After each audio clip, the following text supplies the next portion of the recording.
السلام عليكم ورحمة الله وبركاته.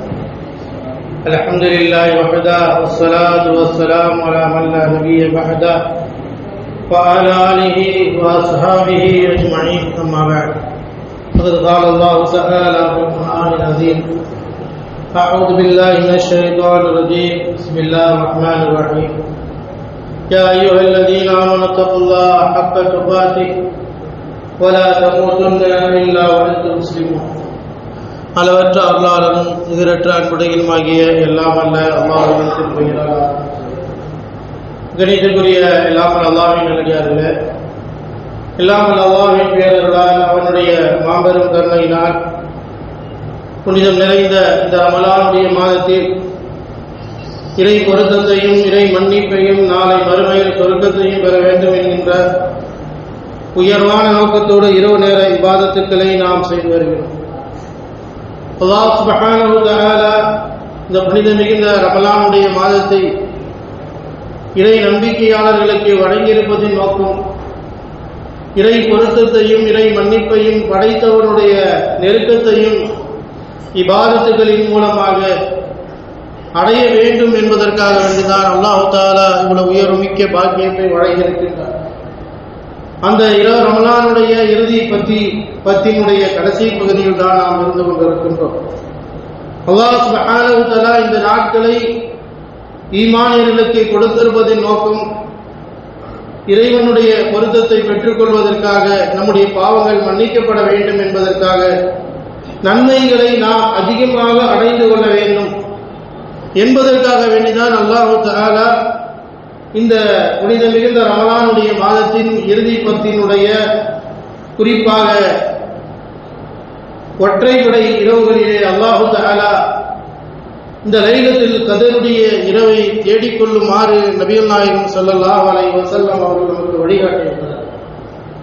இந்த 1000 மாதங்களை விட சிறந்த இரவை அடைந்து கொள்ள வேண்டும் என்பதற்காகத்தான் நபிகள் நாயகம் ஸல்லல்லாஹு அலைஹி வஸல்லம் இறுதி 10 தினங்கள் وَكَانَ يَعْتَكِفُ فِي الْعَشْرِ الْأَوَاخِرِ مِنْ رَمَضَانَ ரமலானுடைய மாதத்தின் கடைசி 10 தினங்கள் அல்லாஹ்வுடைய தூதர் மஸ்ஜிதிலே தங்கியிருந்து இபாதத்துக்களை நிலைநாட்டக்கூடியவர்களாக இருந்தார்கள்.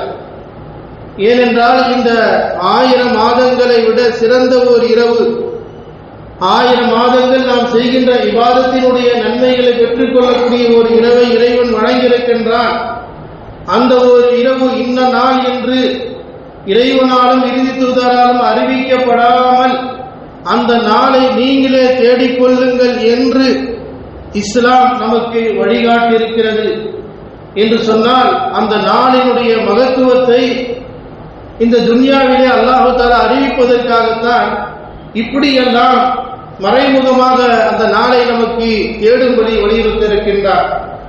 அதனுடைய மகத்துவத்தை தெரிந்து கொள்வதற்காகத்தான் அல்லாஹ் தஆலா திருமறை குர்ஆனிலே லைலத்துல் கத்ர் என்று சொல்லப்படக்கூடிய ஒரு இரவை, ஒரு சூறாவை வழங்கியிருக்கின்றார். இன்னா அன்ஸல்னாஹு ஃபீ லைலத்துல் கத்ர், கத்ருடைய இரவில் தான் நாம் இந்த திருமறை குர்ஆனை இறக்கியிருக்கிறோம். அது 27 கிடையாது என்பதை திட்டவட்டமாக குர்ஆன் இந்த உலகத்தில் வாழுகின்ற எல்லா மக்களுக்கும் தெளிவாக எடுத்துரைக்கின்றான். அறியாமையில் கிடைக்கிற இந்த சமூகத்தை திருமறை குர்ஆன் சத்தியத்தின்பாலும் ஒளியின்பாலும் அடைக்கக்கூடிய வேதத்தை அல்லாஹ் கொடுத்தார். ரப்புல் ஆலமீன் குர்ஆனிலே குறிப்பிடுகிறான், கிதாபுன் அன்ஸல்னாஹு இலைக லிதுக்ரிஜன் நாஸ் மினல் ظுலுமாத்தி இலன் நூர் வ கான பில் முஃமினீன ரஹீமா.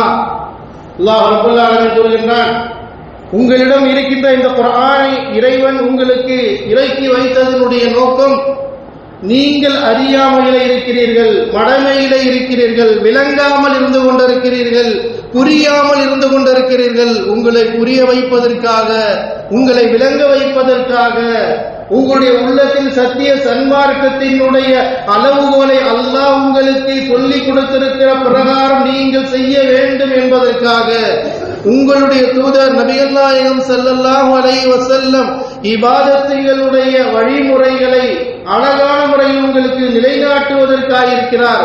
எனவேதான் உங்களை இந்த ஒளியின்பால், இறுதி தூதருடைய போதனையின்பால் நீங்கள் தூதருடைய பேச்சை எடுக்க 27 பிடித்துக் கொண்டு அலையக்கூடிய சமூகத்தை உலகத்திலே பார்க்கிறோம். இறுதி தூதர் அழகாக சொல்கிறார், தஹர்ரு தஹர்ரு. உலகத்தினுடைய எல்லா உலமாக்கள்கிட்டையும் போய் கேளுங்க, தேடுங்க தேடுங்க. லைலத்துல் கத்ரி பில் அஷ்ரில் அவாஹிர் மின் ரமலான். ரமலானுடைய மாதத்தின் கடைசி 10 தினங்களிலே நீங்கள் தேடுங்கள். அல்லாஹ்வுடைய தூதருடைய வார்த்தையை நாம் எந்த அளவிற்கு கண்ணியப்படுத்திக் கொண்டிருக்கிறோம், புறக்கணிக்கிறோம் என்பதை சிந்தித்து பாருங்கள். அல்லாஹ்வுடைய தூதர் சொல்றாங்க, நீங்க தேடுங்கன்றாங்க. இல்லை 27 தான் என்று அதற்கு உலக மக்களும் அறிஞர்களும் அதற்கு துணை நின்று கொண்டிருக்கக்கூடிய நிலைப்பாடுகளை பார்க்கிறோம். அல்லாஹ்வுடைய தூதருடைய வார்த்தையை தெளிவை பாருங்கள். தஹர்ரு, இதற்கு யாராலையும் உலகத்தில் எல்லா அறிஞர்களும் தெளிவாக சொல்கிறார்கள். இதனை நீங்கள் இறுதியின் ரமலானுடைய கடைசி 10 தினங்களிலே தேடிக்கொள்ளுங்கள். உங்களுக்கு அந்த நாள் அறிவிக்கப்படவில்லை இந்த நாள் என்று நன்றாக புரிந்து கொள்ளுங்கள். இந்த சமூகத்திற்கு இவ்வளவு தெளிவான மார்க்கத்தையும் வார்த்தையையும் ஒரு தூதர் கொடுத்த பிறகும் கூட, ஒரு தூதர் இவ்வளவு தெளிவாக கூறியதற்கு பிறகும், அல்லாஹ்வுடைய இறை வசனங்கள் இவ்வளவு தெளிவாக அறிவிக்கப்பட்ட பின்னரும் ஒரு மனிதன் தன் வாழ்வில் நாம இறை மார்க்கத்தில் ஒரு முடிவெடுத்து பயணிக்கும் என்றால் அதை விட துர்பாக்கியசாலி, அதை விட நரகத்திற்குரியவர்கள் யாரும் கிடையாது. அல்லாஹ் எல்லாரையும் காப்பாற்ற வேண்டும். அல்லாஹ்வினுடைய தூதர் ஸல்லல்லாஹு அலைஹி வஸல்லம் சொன்னார்கள், ரமலானுடைய மாதத்தினுடைய இறுதி 10 தினங்களில் நீங்கள் இந்த 1000 மாதங்களை விட சிறந்த இரவை தேடி நன்மையின் பக்கம் பயணியுங்கள், இபாதத்திலே இருந்து கொள்ளுங்கள். ஏனென்றால் அந்த கதிருடைய இரவில் உங்களுக்கு அல்லாஹ்வுடைய வேதமாகிய குர்ஆன் அருளப்பட்டிருக்கிறது. திருமறை குர்ஆனை நபிகள் நாயகம் ஸல்லல்லாஹு அலைஹி வஸல்லம் அவரிடத்திலே ஜிப்ரீல் அலைஹிஸ்ஸலாம் வந்து ஓதி காட்டுகிறார்கள். இருவரும் ஒருவரை பார்த்து ஓதிக்கொள்கிறார்கள், தர்பியத் செய்து கொள்கிறார்கள். எனவே அப்படிப்பட்ட அந்த திருவையில் தான் குர்ஆன் அருள் இருக்கின்றோம். ஒமா அத்ராக மா லைலத்துல் கத்ர். அந்த லைலத்துல் கத்ரை பற்றி என்ன தெரியுமா? அந்த இரவிலே கைரும் மின் அல்ஃபி ஷஹர். அது 1000 மாதங்களை விட சிறந்த ஒரு இரவு. 1000 ஆண்டுகள் உங்களால் வாழ முடியாது. அந்த நசீபு துன்யாவில் இருப்பவருக்கு யாருக்கும் கிடையாது. துன்யாவுடைய வாழ்க்கை சித்தும் வஸபூன உம்மா. இந்த உம்மத்திற்கு இஸ்லாம் கொடுத்த வாழ்க்கை காலம் 60லிருந்து 70 வரை தான். உங்களால் 83 ஆண்டு காலங்கள் வாழக்கூடிய முடியாது. எவ்வளவு ஆய்வை கண்டுபிடிங்கள், எவ்வளவு உயர்வான உணவை உண்ணுங்கள், எவ்வளவு வசதி வாய்ப்போடு வாழ்ந்து கொள்ளுங்கள், எவ்வளவு உயர்ந்த இடத்தை பெற்றுக் கொள்ளுங்கள், எவ்வளவு வட்டாரத்தை திரட்டிக் கொள்ளுங்கள், உங்களால் அத்தனை ஆண்டு காலம் வாழவே முடியாது என்று திட்டவட்டமாக குர்ஆன் பேசி உங்களுக்கு அப்படிப்பட்ட நாட்களினுடைய நன்மைகளை பெற்றுக் கொள்ளக்கூடிய ஒரு சிறந்த உம்மத்தாக நான் உங்களை ஆக்கியிருக்கிறேன் என்று அல்லாஹ் தஆலா நமக்கு இவ்வளவு பெரிய பாக்கியத்தை கொடுத்திருக்கிறார். அந்த பாக்கியத்தை அடைவதுதான் நம்மின் மீது கட்டாய கடமையாக இருக்கிறது. 1000 மாதங்களை விட சிறந்த ஒரு இரவு. தனஸ்ஸலுல் மலாயிகா. வானவர்கள் எல்லாம் இறங்கிக் கொண்டிருக்கிறார்கள். வானவர்கள் எல்லாம் இந்த பூமியிலே அந்த இரவிலே இறங்குகிறார்கள். அந்த ஓர் இரவு என்று என்பது உங்களுக்கு தெரியவே தெரியாது. அல்லாஹ்வினுடைய தூதருடைய வார்த்தை, யாரெல்லாம் உலகத்தில் தவறான வார்த்தைகளை பேசி சமூகத்தை சீரழித்துக் கொண்டிருக்கிறார்களோ அல்லாஹ்வுடைய தூதருடைய வார்த்தையை பாருங்கள். அல்லாஹ்வுடைய தூதர் சொன்னார்கள், இந்த இரவுகளை தேடிக்கொள்ளுங்கள். இந்த இரவில் வானவர்கள் ஒரு நாள் அல்ல, இறுதி 10னுடைய ஒற்றைப்பட இரவிலே அல்லது இறுதி 10லே நீங்கள் தேடிக்கொள்ளுங்கள். அவ்வளவு சுமூகமாக கொடுக்கப்பட்டிருக்கிறது. ஜிப்ரீல் அலைஹிஸ்ஸலாம் அவர்களும் அங்கே இறங்குகிறார்கள். எல்லா காரியங்களையும் முடிவெடுக்கப்பட்டு வந்து கொண்டிருக்கிறார்கள். இது உங்களுக்கு மீது சாந்தியும் சமாதானம் உண்டாகட்டும். எதுவரை என்றால் ஃபஜ்ர் வரை என்று ரப்புல் ஆலமீன் நமக்கு சுட்டி காட்டுகின்றான். எனவே அன்பிற்குரிய அல்லாஹ்வின் நல்லடியார்களே, லைலத்துல் கத்ர் என்பது இந்த சமூகத்திற்கு எல்லா சிறு பிள்ளைகளுடைய உள்ளத்திலையும் பதிய வையுங்கள். அது ஒரு நாள் தான், ஆனால் அந்த ஒரு நாள் யாருக்குமே தெரியாது. வெளி பகட்டுக்காக சமூகத்தை பாவத்திலே கொண்டு போய் சேர்த்து செய்துவிடக் கூடாது. ஒரு நாள் அது இபாதத்திற்குரிய நாள். இரவிலே நீங்கள் இபாதத்திலே கழிக்க வேண்டும், இறை திக்ரிலே இருக்க வேண்டும், திருமறை குர்ஆனை ஓத வேண்டும். ஏனென்றால் வானவர்கள் இறங்கி யார் யார் என்ன செய்து கொண்டிருக்கிறார்கள் என்ற பட்டியலில் பெயர் பதிவு செய்யப்படுகிறது. நீங்க என்ன செய்றீங்க, என்ன நிலைமையில இருக்கிறீங்க, ஊர் சுத்துறீங்களா, லைட் தெருவா சுத்துறீங்களா, அல்லது குர்ஆனை ஓதிக்கொண்டு பள்ளியிலே அமர்ந்து இருக்கிறீர்களா, இல்ல புறம் பேசுகிறீர்களா, பாவம் செய்கிறீர்களா, கெட்ட வார்த்தைகளை பேசுகிறீர்களா என்று எல்லா பதிவுகளும் வானவர்களால் பல ஆயிரக்கணக்கான வானவர்கள் இறங்கி பதிவு செய்கின்ற ஒரு நாள். அதை நாம் வீணடித்து விடக்கூடாது. இவ்வளவு இஸ்லாம் தெளிவாக்கப்பட்டதும் இந்த சமூகம் ஏன் தவறான பாதையில் சென்று கொண்டிருக்கிறது? அன்பார்களே, சிந்திக்க வேண்டும், புரிய வேண்டும். இஸ்லாம் இவ்வளவு திட்டவட்டமாக நமக்கு தெளிவுபடுத்துகிறது. நீங்கள் அல்லாஹ்வுடைய மார்க்கத்திலே இந்த லைலத்துல் கத்ர் இரவு என்று சொல்லப்படக்கூடிய ஒன்றை நீங்கள் ரமலானுடைய இறுதி பத்திலே தேடிக் கொள்ளுங்கள். ஏனென்றால் இந்த உலகத்திற்கு அருள்படையாக அனுப்பப்பட்ட நபிகள் நாயகம் ஸல்லல்லாஹு அலைஹி வஸல்லம் இதா தகல ஃபில் அஷ்ரில் அவாஹிர் ஷத்த மிஹத வ அஹ்ய லைல வ அஸீகல் அஹ்லஹு. அல்லாஹ்வுடைய தூதர் ரமலானுடைய கடைசி 10 வந்தால் அவர்கள் தன் மனைவியோடு சேர்வதை நிறுத்திக் கொண்டு இபாதத்திலே இருப்பார்கள், குடும்பத்தாரை எழுப்பி விடுவார்கள், இரவை ஹயாத்தாக ஆக்குவார்கள் என்றெல்லாம் அல்லாஹ்வுடைய தூதர் ஸல்லல்லாஹு அலைஹி வஸல்லம் அவர்களுடைய ரமலானுடைய இறுதி பத்தில் அவருடைய இரவு எப்படி கழிந்தது, எப்படி ஓதினார்கள், எப்படி நின்றார்கள், எப்படி வணங்கினார்கள் என்று அவருடைய மனைவி ஆயிஷா ரலியல்லாஹு தஆலா அன்ஹா அவர்கள் நமக்கு அறிவிக்கின்றார்கள். ஒரு முறை அல்லாஹ்வுடைய தூதர் ஸல்லல்லாஹு அலைஹி வஸல்லம் இந்த லைலத்துல் கத்ருடைய இரவை திட்டவட்டமாக அறிவிப்பதற்காக ஒரு வெளியிலே வருகின்றார்கள். உங்களுக்கு அறிவிப்பதற்காக வெளியிலே வந்தார்கள் அல்லாஹ்வுடைய தூதர். ஃபதலாஹா ரஜுலானி வரிகிலல் முஸ்லிமி. இஸ்லாமிய சகோதரர்கள் இருவர் சண்டை போட்டுக் கொண்டார்கள், இருவர் சண்டை போட்டுக் கொண்டார்கள். அல்லாஹ்வுடைய தூதர் சொல்றாங்க, இருவர் சண்டை போட்டதினுடைய விளைவு எனக்கு அறிவிக்கப்பட்ட அந்த நாளை அல்லாஹ் மறக்கடித்து விட்டான், அல்லாஹ் உயர்த்தி விட்டான். எனவே அந்த ஒரு நாளை நீங்கள் இறுதி பத்திலே தேடிக்கொள்ளுங்கள், இறுதி பத்தின் ஒற்றையிலே தேடிக்கொள்ளுங்கள் என்று அல்லாஹ்வுடைய தூதர் ஸல்லல்லாஹு அலைஹி வஸல்லம் கூறினார்கள். சண்டை சச்சரவினால் இந்த உம்மத்திற்கு கிடைக்க இருந்த அறிவிப்பு இருந்த ஒரு திட்டவட்டமான ஒரு நாளும் அல்லாஹ்விடம் மூலமாக அது மறக்கடிக்கப்பட்டிருக்கிறது என்று சொன்னால் சண்டையில் எவ்வளவு பிரச்சனைகள் உரியது, எவ்வளவு ஆபத்தானது. ஒரு உம்மத்திற்கு அறிவிக்க வேண்டிய ஒரு நாளையும் அல்லாஹ் மறக்கடித்தான் என்றால் என்ன காரணம் என்பதை நாம் புரிந்து படிப்பினை பெற்றுக் கொள்ள வேண்டும். எனவேதான் அல்லாஹ்வுடைய தூதர் அந்த நாட்களை நீங்கள் ஒற்றைப்படையிலே தேடி கொள்ளுங்கள் என்று ரசூலுல்லாஹி ஸல்லல்லாஹு அலைஹி வஸல்லம் அவர்கள் கூறியிருக்கிறார்கள். எனவே அன்பிற்குரிய அல்லாஹ்வின் நல்லடியார்களே, அல்லாஹ்வுடைய தூதரால் அறிவுறுத்தப்பட்ட இந்த தீனை, இந்த மார்க்கத்தை அறிந்த நாம், தெரிந்த நாம் பிறருக்கு எடுத்துச் சொல்ல வேண்டும். நம்முடைய பிள்ளைகளை இந்த ஒரு நாள் என்று விளங்காமல் புரிய வைக்க வேண்டும். அவர்களுக்கு அவர்களுடைய ஆசைப்படி ஆடைகளை கொடுத்தோ, சைக்கிள்களை கொடுத்தோ தெருவிலே நீங்கள் சுற்றி விட்டு விடாதீர்கள். இந்த உம்மத்தினுடைய உங்களுடைய குடும்ப பிள்ளைகளை பாதுகாப்பது உங்கள் மீது கடமை. அல்லாஹ் தஆலா குர்ஆனில் அதைதான் சொல்கிறார். யா அய்யுஹல்லதீன ஆமனூ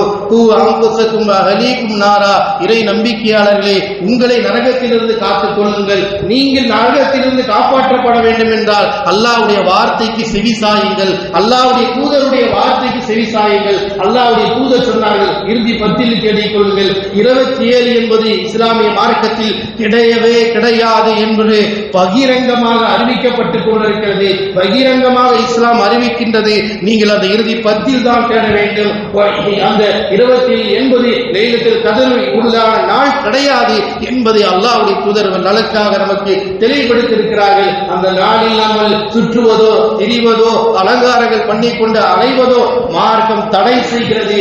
மார்க்கம் எதிர்பார்ப்பது என்ன? அல்லாஹ் சுப்ஹானஹு வ தஆலா எவ்வளவு கண்ணியம் மிக்க மார்க்கத்தை நமக்கு வழங்கியிருக்கின்றார். இபாதத்திலே கழிக்க சொல்கிறார், நம்முடைய நாவை தஸ்பீஹிலே கழிக்க சொல்கிறார், நம்முடைய திக்ருகளை கழிக்க சொல்கிறார், திலாவத்துல் குர்ஆனின் மூலமாக கழிக்க சொல்கிறார். மஸ்ஜித்களில் அமர்ந்து செய்து கொள்ளுங்கள். மஸ்ஜித் இல்லை என்றால் உங்களுடைய வீடுகளிலே அமர்ந்து இபாதத்திலே உங்களுடைய நேரங்கள் கழிக்கப்பட வேண்டும். வானவர்கள் இறங்குகின்ற எல்லோருடைய பெயர்களிலும் எல்லோருடைய புத்தகத்திலும் நம்முடைய பெயர் இவர் இபாதத்சாலிகளாக இருந்தார். அது மட்டுமல்ல, அல்லாஹ் நாளை வறுமையிலே கேட்பான், கைஃப தரக்தும் இபாதி, என்னுடைய அடியார்களை எப்படி விட்டுட்டு வந்தீங்கன்னு அல்லாஹ் கேட்பான். அப்ப கேட்கும் போது இவர் சைக்கிள்ல சுத்தினாரு, இவர் தெருவுல சுத்தினாரு, இவர் சிகரெட் அடிச்சாரு, இவர் தம் அடிச்சாரு, இந்த மாதிரி நம்முடைய நிலை போயிடக்கூடாது.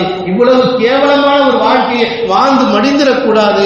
அல்லாஹ் விரும்புகின்ற என் அடியார்களா குர்ஆனை ஓதிக் கொண்டிருந்தார், தானம் தர்மங்களை செய்து கொண்டிருந்தார், மஸ்ஜிதிலே அமர்ந்திருந்தார், தஸ்பீஹ் செய்து கொண்டிருந்தார், மார்க்க சொற்பொழிவை கேட்டுக் கொண்டிருந்தார், அல்லாஹ்வுடைய வேதத்தை ஓதிக் கொண்டிருந்தார், ஹதீஸை படித்துக் கொண்டிருந்தார், இவர்களுக்கு உறவினர்களை பேணி பாதுகாத்துக் கொண்டிருந்தார், பெற்றோர்களுக்கு உதவி செய்து கொண்டிருந்தார். இப்படியான பட்டியலில் நம்முடைய பெயர்கள் பதிவாக்கப்பட வேண்டும். இதைதான் அல்லாஹ் விரும்புகிறான். அதற்கு தான் இந்த உம்மத்திற்கு அல்லாஹ் தஆலா இந்த நாட்களை கொடுத்திருக்கிறான். நமக்கு இந்த மார்க்கம் சாதாரண முறையில் கிடைத்துவிடக் கிடையாது.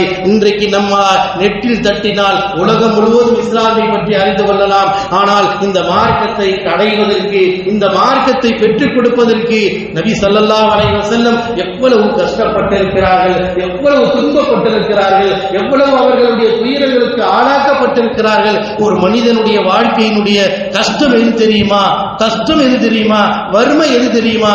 ஒரு மனிதன் உண்ணாமல் இருப்பது, பசி பட்டினியை போல ஒரு சோதனை வேறொன்றும் கிடையாது. அல்லாஹ் தஆலா திருமறை குர்ஆனில் சொல்லி காட்டுகிறான், வதரபல்லாஹு மஸலன் கரியத்தன் ஆமினத் முத்மஇன்னா யஅதிஹா ரிஸ்கா ரகதன் ஃபீ குல்லி மகான் ஃபகஃபரத் பிஅன்ஆமில்லாஹ் ஃபஅஸாகல்லாஹு லிபாஸல் ஜூஇ வல் கௌஃபி. ஒரு ஊரை அல்லாஹ் உதாரணமாக காட்டுகிறான். அந்த ஊர் அமைதியாக இருந்தது, நிம்மதியாக இருந்தது, சந்தோஷமாக இருந்தது, பிரச்சனைகள் இல்லாமல் இருந்தது, சந்தோஷமாக வாழ்ந்து கொண்டிருந்தார்கள்.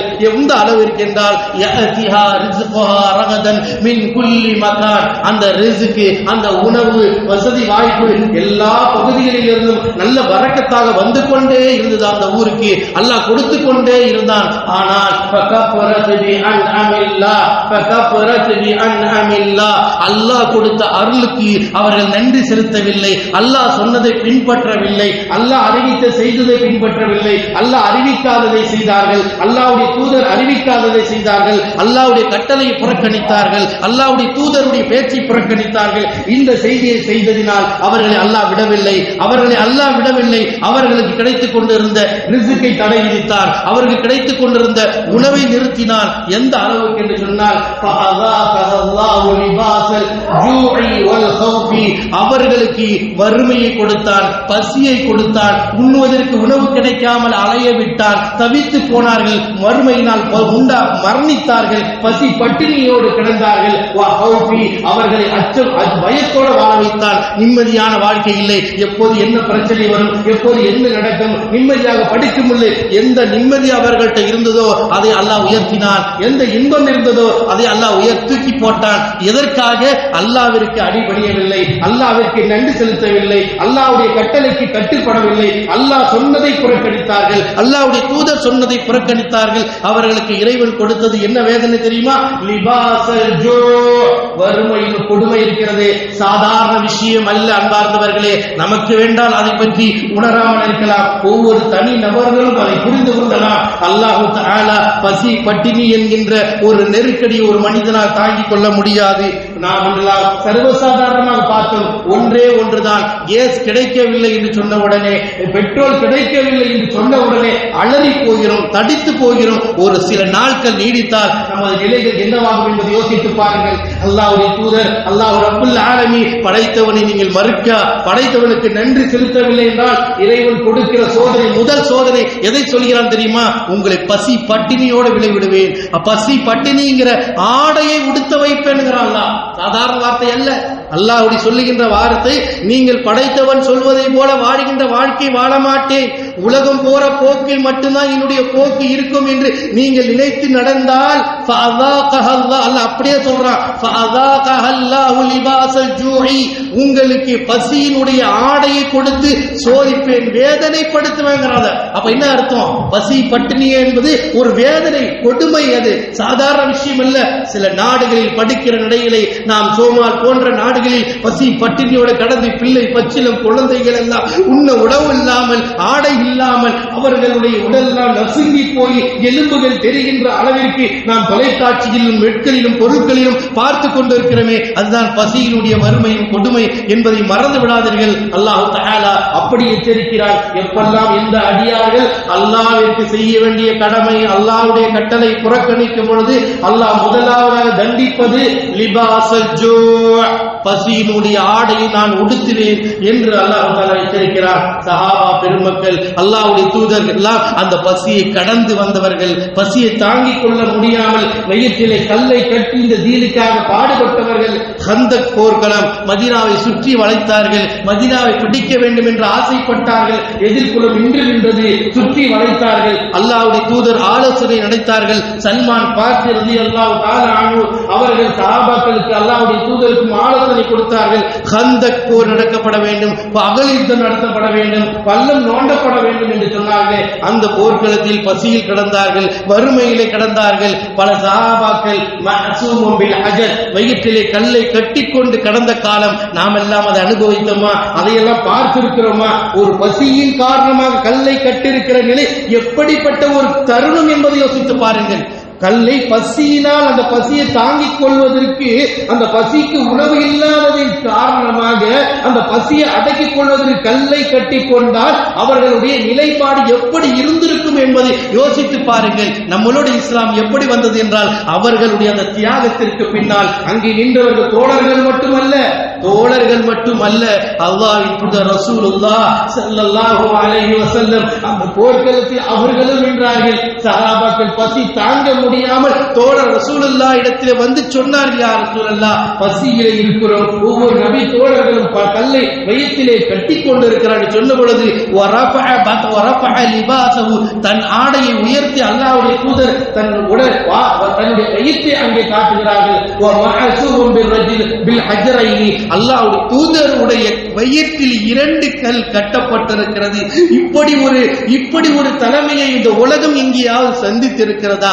இதெல்லாம் எதற்காக? அல்லாஹ்வுடைய தூதர், ஒரு தூதருடைய வயிற்றில் 2 கல் பசியினால் உண்பதற்கு பொருள் இல்லை. போர்க்களத்தில் நின்ற சரித்திரம் உலகத்தில் எந்த கல்வி துறையிலும் தேடி பார்ப்பீர்கள். அல்லாஹ்வினுடைய தூதர் ஸல்லல்லாஹு அலைஹி வஸல்லம் இந்த தீனை கொடுப்பதற்காக, இந்த மார்க்கத்தை நம்மிடத்திலே கொண்டு வந்து சேர்ப்பதற்காக ஒரு தூதர் பசியினால் போர்க்களத்தில் 2 கற்களை வயிற்றில் கட்டி கொண்டு அங்கே கல்லம் உடைக்கிறார்கள், மண்ணை உடைக்கிறார்கள், களம் இறங்கி பள்ளம் வெட்டுகிறார் என்றால் அந்த தூதரை கடந்துதான் இந்த மார்க்கம் கிடைத்திருக்கிறது, இந்த தீன் கிடைத்திருக்கிறது. அந்த தூதர் சொல்கிறார், அந்த இரவு 1000 மாதங்களை விட சிறந்த இரவு இறுதி 10 இருக்கிறது. இல்லை, நாம் 27 தான் ஆட்டம் போடுவோம் என்றால் அல்லாஹ்வுடைய தூதரை எவ்வளவு இழிவாக கருதிவிட்டோம், எவ்வளவு கொச்சைப்படுத்தி விட்டோம். அன்பார்ந்தவர்கள் யோசித்து பாருங்கள். ஒரு தூதர் பசி பட்டினியோடு 2 கல்லை கட்டிக்கொண்டு சஹாபாக்களுக்கு ஆர்வமூட்டினார்கள். அல்லாஹும்ம லா ஐஷ இல்லா ஐஷல் ஆகிரா, அல்லாஹும்ம லா ஐஷ இல்லா ஐஷல் ஆகிரா. அல்லாஹ், யா அல்லாஹ், எங்களுக்கு வாழ்க்கை என்பது மறுமையுடைய வாழ்க்கை, வேறொரு வாழ்க்கை கிடையாது என்று அல்லாஹ்வுடைய தூதர் அந்த தோழருக்கு தன்னுடைய ஈமானை வலுப்படுத்தினார்கள். அல்லாஹ்வுடைய தூதரே கற்களை கட்டிக்கொண்டு நிற்கிறார் என்றால் நாம் எல்லாம் என்ன என்று நினைத்து அந்த தோழர்கள் அந்த மார்க்கத்தினுடைய அடிப்படையிலே வாழ்ந்திருக்கிறார் என்று சொன்னார். அன்பிற்குரிய அல்லாஹ்வின் நல்லடியார்களே, நபி ஸல்லல்லாஹு அலைஹி வஸல்லம் அவர்களுடைய ஒவ்வொரு பயணங்கள் இந்த மார்க்கத்தை போதிப்பதற்கு, இவ்வளவு பசியினுடைய கஷ்டங்களுடைய நெருக்கத்திற்கு பிறகு இந்த மார்க்கம் நமக்கு கிடைத்திருக்கின்ற சொன்னால் நாம் எப்படி சொர்க்கத்தை விரைவாக அடைந்து விட முடியும்? நாம் எப்படி அல்லாஹ்வுடைய பொருத்தத்தை பெற்றுக் கொள்ள முடியும்? நம்முடைய மரண படுக்கை எப்படி செழிப்பாக இருக்கும்? எப்படி நம்முடைய மன்னரை வாழ்க்கை செழிப்பாக இருக்கும்? நாளை மறுமையுடைய வாழ்க்கை எப்படி செழிப்பாக இருக்கும்? ஒரு தூதர் இந்த தீனுக்காக இப்படியெல்லாம் பாடுபட்டு கஷ்டப்பட்டு கொடுத்த ஒன்றை நம்மளால் பின்பற்றுவதற்கு தயாரில்லை, சொன்ன முறைப்படி செய்வதற்கு தயாரில்லை, அது சிந்தனையை ஏற்றுக்கொள்ள தயாராக இல்லை, அதை பிறருக்கு சொல்வதற்கு முன் வரவில்லை, அதை மக்களுக்கு மத்தியில் பிரச்சாரம் செய்யக்கூடிய ஒரு துணிவும் ஆற்றல் இல்லாமல் இருந்து கொண்டிருக்கிறோம். அன்பார்ந்தவர்களே,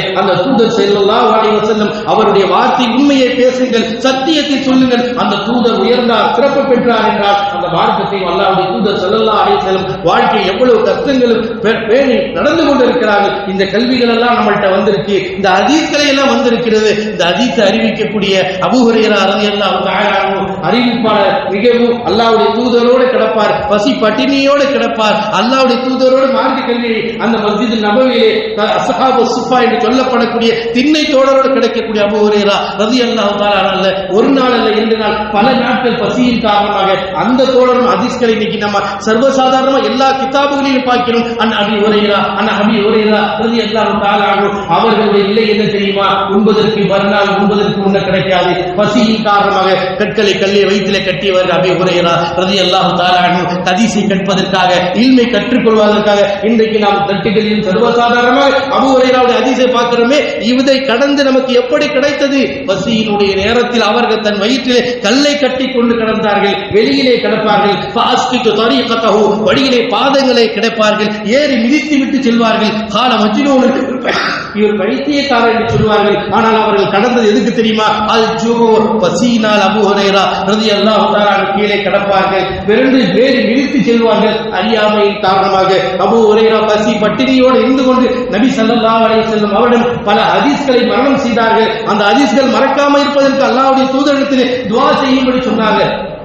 அல்லாஹ்வுடைய தூதர் அவர்களுக்காக பிரார்த்தனை செய்தார்கள். அதற்கு அடுத்ததில் அவர்கள் ஹதீஸ்களை மறக்காமல் இருந்தார்கள். என்பதற்குரியவர்களே, அல்லாஹ்வுடைய மார்க்கம் நமக்கு வந்து அடைந்தது என்றால் பசி என்கின்ற அந்த கொடுமையை தாண்டி அதனுடைய கன்பங்களும் கஷ்டங்களும் பட்டு நம்முடன் வந்து மார்க்கம் சேர்ந்து இருக்கிறது என்று சொன்னால் அந்த மார்க்கத்தை நாம் பின்பற்ற வேண்டும், சொன்னதை தெளிவுபடுத்த வேண்டும். எல்லா விஷயங்களும் தெளிவாக ஆதாரத்துடன் அறிவிக்கப்பட்ட பின்னரும் அதை நாம் புறக்கணிப்பது என்பது நாளை மறுமை மஹ்ஷரிலே நிச்சயமாக நரகத்தில் நாம் தள்ளப்படும் என்பதை அல்லாஹ் எச்சரிக்கை செய்கிறார்.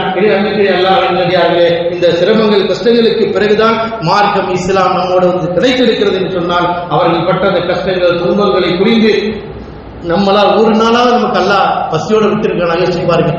ஒரு நாளாவது நமக்கு பசியோடு சாப்பிட ஒண்ணும் இல்லாம இருந்திருக்கிறோமா? பசியினால கல்ல கட்டிருக்கிறது எங்கே எவ்வளவு பெரிய விஷயம். ஒரு நாள் நமக்கு இன்னைக்கு சாப்பிட ஒண்ணும் கிடைக்கல அப்படிங்கிற ஒரு சொல்ற நிலையா அல்லாஹ் எவ்வளவு பரக்கத்தை ரஹ்மத்தையும் வாரி இறக்கி நமக்கு கொடுத்திருக்கிறான் என்று சொன்னால் படைத்த அல்லாஹ்வை நாம் நினைக்க வேண்டும், நன்றி செலுத்த வேண்டும், அல்லாஹ்வுடைய கட்டளைக்கு கட்டுப்பட வேண்டும், அல்லாஹ்வுடைய தூதருடைய சொன்னதை பின்பற்ற வேண்டும். இல்லை என்றால் அல்லாஹ்வுடைய எச்சரிக்கை தான். யாரெல்லாம் இந்த துனியால அல்லாஹ்வினுடைய கட்டளையிலும் தூதருடைய போதனையை புறக்கணித்தால் வேதனை என்ன தெரியுமா? அல்லாஹ் தெளிவா சொல்லிட்டான், பசிங்கிற ஆடையை கொடுத்தோம்னா நீ தாங்க மாட்ட, அதைத்தான் கொடுப்பேங்கிறான் அல்லாஹ் தஆலா. அன்பிற்குரிய அல்லாஹ்வின் நல்லடியார்களே, அப்படிப்பட்ட எச்சரிக்கையை நாம் உணர்ந்து புரிந்து புனித மிகுந்த ரமலான் மாதத்தினுடைய கடைசியிலே நாம் இருக்கிறோம். அல்லாஹ் சுப்ஹானஹு வ தஆலா சொன்னதை போல, அல்லாஹ்வுடைய தூதர் சொன்னதை போல இருக்கக்கூடிய மீதம் நாட்களிலும் நம்முடைய அந்த நேரங்களை இறைவன் விரும்புகின்ற விதத்தில் இறுதி தூதர் வழிகாட்டிய விதத்தில் பிரார்த்தனையிலும் துஆவிலும் அல்லாஹ்வுடைய தூதர் சொன்னதை போல அல்லாஹும்ம இன்னக அஃபூவுன் துஹிப்புல் ஆஃப ஃபஅஃபு அன்னி, நாவுகளை சொல்லிக்கிட்டே இருங்க. ஏதோ என் காதில் விழுந்த மாதிரியே தெரியல, மக்கள் சொல்றாங்களா சொல்லலையா அல்லாஹ் சொல்லக்கூடிய நிச்சயமாக இருப்பாங்க. ஆனால் அல்லாஹ்வுடைய தூதர் இந்த நாட்களில் நீங்க சொல்ல வேண்டிய வார்த்தை அல்லாஹும்ம இன்னக அஃபூவுன் துஹிப்புல் ஆஃப ஃபஅஃபு அன்னி, யா அல்லாஹ் நீ மன்னிக்கக்கூடியவன், மன்னிப்பை விரும்புகின்றவன், என்னுடைய பாவத்தை மன்னித்து விடு. இந்த பிரார்த்தனை எல்லாமே நமக்கு தான் பயன் தரப்போகுது. அல்லாஹ்வுடைய தூதருக்கு கிடையாது, அல்லாஹ்வுக்கு கிடையாது. நாம சொல்வதினால் நம் பாவங்கள் மன்னிக்கப்பட்டால் நிச்சயம் மறுமையின் சொர்க்கத்தை பெற முடியும். நம்முடைய பாவங்கள் மன்னிக்கப்படுவதற்கும் நம்முடைய பாவங்கள் மன்னிக்கப்படுவதற்காக வேண்டிய இவ்வளவு மகத்துவம் வாய்ந்த ஒரு இரவையும் அல்லாஹ் தஆலா வழங்கியிருக்கிறான் என்று சொன்னால் அதையெல்லாம் உணர்ந்து புரிந்து வாழ்க்கையின் விவாதத்தை நோக்கி இறைவனை விரும்புகின்ற விதத்தை நம்முடைய வாழ்க்கையின் விவாதத்தை பிடிக்கக்கூடிய நசீபை அல்லாஹ் தஆலா நம் அனைவருக்கும் தந்தால் முடிவானாக. ஆமீன். வாஹிரு தஅவானா அல்ஹம்துலில்லாஹி ரப்பில் ஆலமீன். சுப்ஹானக்கல்லாஹும்ம வ பிஹம்திக அஷ்ஹது அல்லா இலாஹா இல்லா அன்த அஸ்தக்ஃபிருக வ அத்தூபு இலைக்.